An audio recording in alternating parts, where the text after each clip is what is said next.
early hours of August 8, 1963, a Royal Mail train raced through the quiet English countryside, carrying something extraordinary: millions of pounds in cash.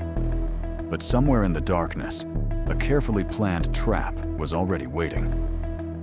A railway signal suddenly turned red. The driver slowed the train and brought it to a stop. What he didn't know was that the signal had been tampered with. Within minutes, a gang of robbers took control of the train and seized more than 2.6 million pounds, an enormous fortune at the time. They disappeared into the night, leaving Britain stunned and police facing one of the biggest manhunts in the country's history. But the robbers had made a mistake, a seemingly insignificant mistake that would help investigators find their secret hideout. And even after arrests, trials, prison escapes, and decades of investigation, one question never completely disappeared. What happened to all the money? This is the story of the Great Train Robbery.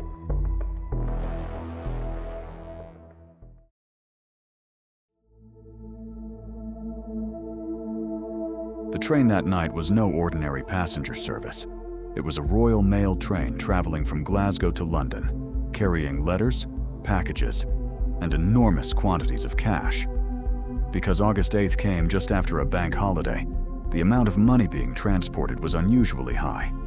Inside one of the carriages were sacks filled with used banknotes collected from banks across Scotland and destined for London. Normally, this money would have been transported in a more secure carriage, but that night, the high-security carriage was unavailable. Instead, millions of pounds were being carried inside an older coach with far less protection. And someone knew it.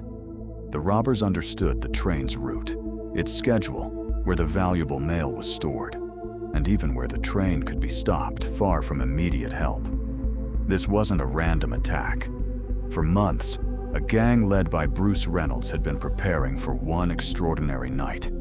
They had the target, they had the location, and they believed they had a plan capable of stealing a fortune and disappearing before anyone could stop them. Bruce Reynolds and his crew knew that stopping the train was only the beginning. They needed a place where it could be brought to a halt, enough time to reach the valuable carriage, vehicles capable of carrying the money, and a hideout where the gang could disappear afterward. Their chosen location was near Bridego Railway Bridge in Buckinghamshire. The area was isolated, dark, and far enough from major stations to give them precious time before the alarm could spread. But there was one major problem. How do you stop a moving mail train in the middle of the night without immediately raising suspicion? The answer was the railway signal. The gang planned to interfere with the signaling system and create a false red light, making the driver believe he had been ordered to stop. Meanwhile, vehicles were prepared nearby, and a remote farmhouse called Leatherslade Farm was chosen as the gang's temporary hideout. It was close enough to reach quickly after the robbery, but isolated enough to keep the men and millions of pounds out of sight. Every stage had been considered: the train, the signal, the vehicles, the escape route, the farmhouse. All they needed now was for the Royal Mail train to arrive exactly as expected. And shortly after 3 a.m. on August 8th, 1963, it did. Shortly after 3 a.m., the Royal Mail train approached the signal near Bridego Bridge. Ahead, the driver saw exactly what the robbers wanted him to see: a red light. Believing the signal was genuine, driver Jack Mills brought the train to a stop.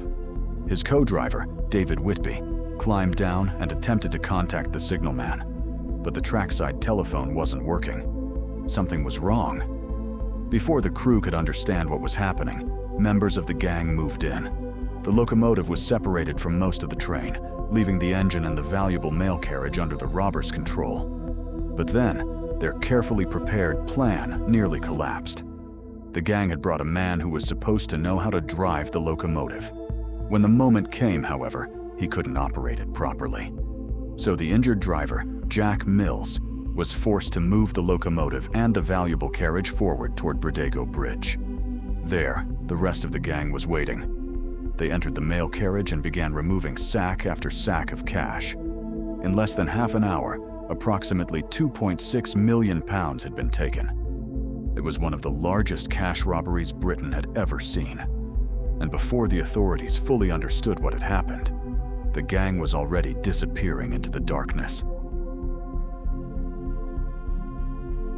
With the money loaded, the gang had no reason to stay. They abandoned the train and raced away from Brydego Bridge, carrying a fortune worth more than £2.6 million.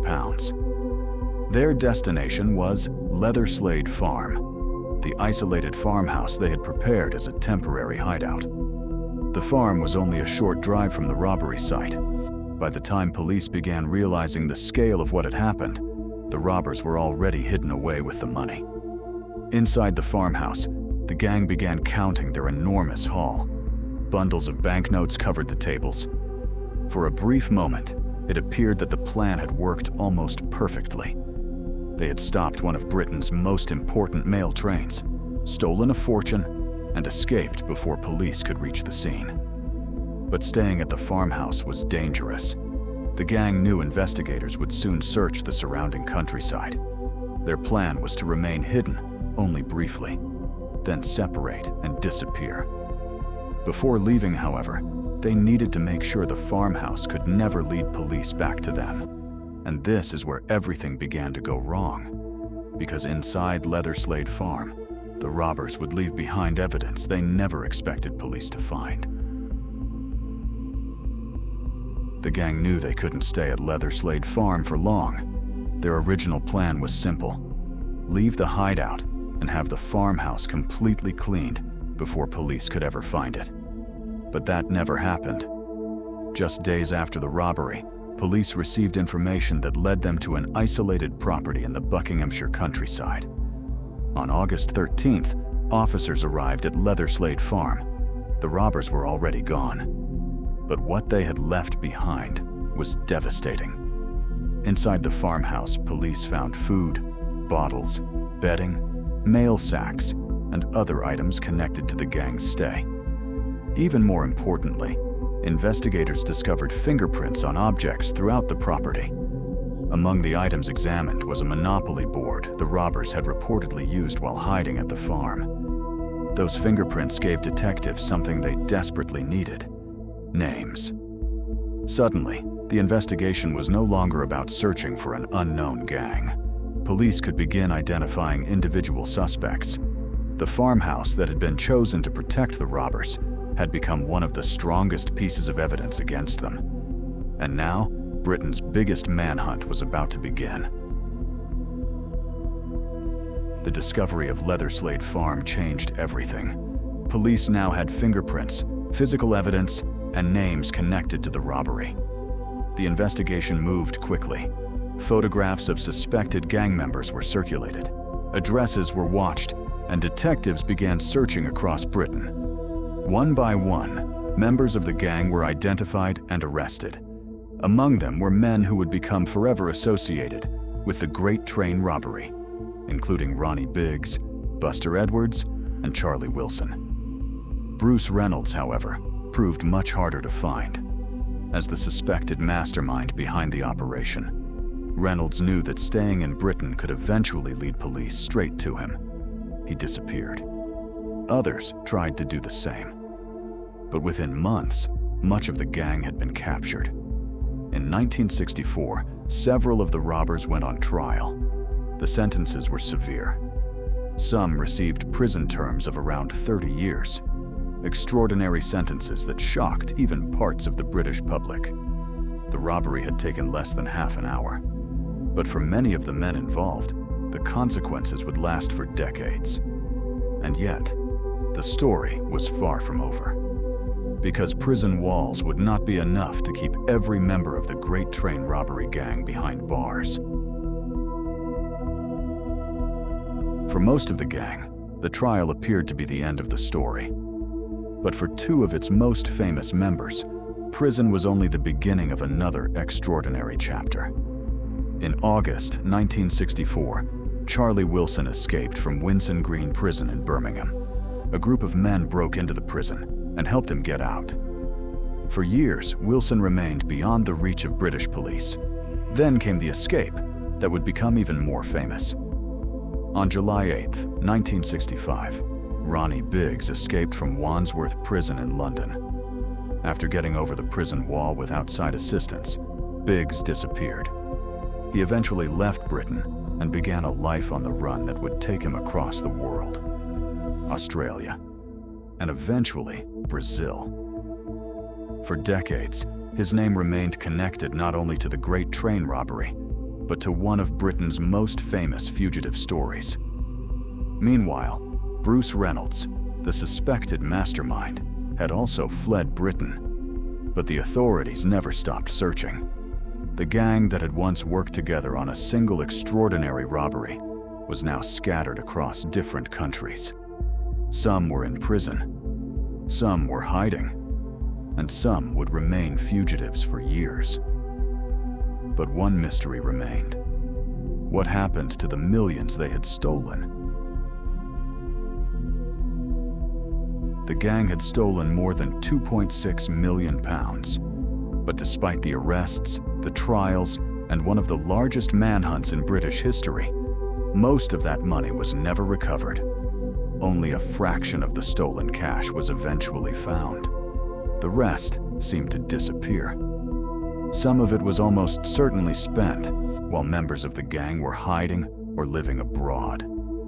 Money was needed for safe houses, travel, false identities, and years spent avoiding capture.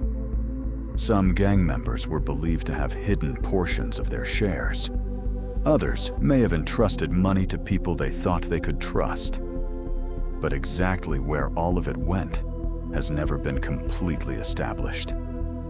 And that is what makes the Great Train Robbery so fascinating, even decades later. The police eventually caught many of the men. Several served long prison sentences. Some fugitives were captured years later, but they never recovered anything close to the full £2.6 million. Much of the fortune simply vanished. And more than 60 years later, the Great Train Robbery remains one of the most extraordinary crimes in British history. Not because the robbers got away forever, but because so much of what they stole was never seen again. More than 60 years later, the Great Train Robbery still remains one of Britain's most unforgettable crimes. Most of the gang was eventually caught, but much of the stolen fortune was never recovered.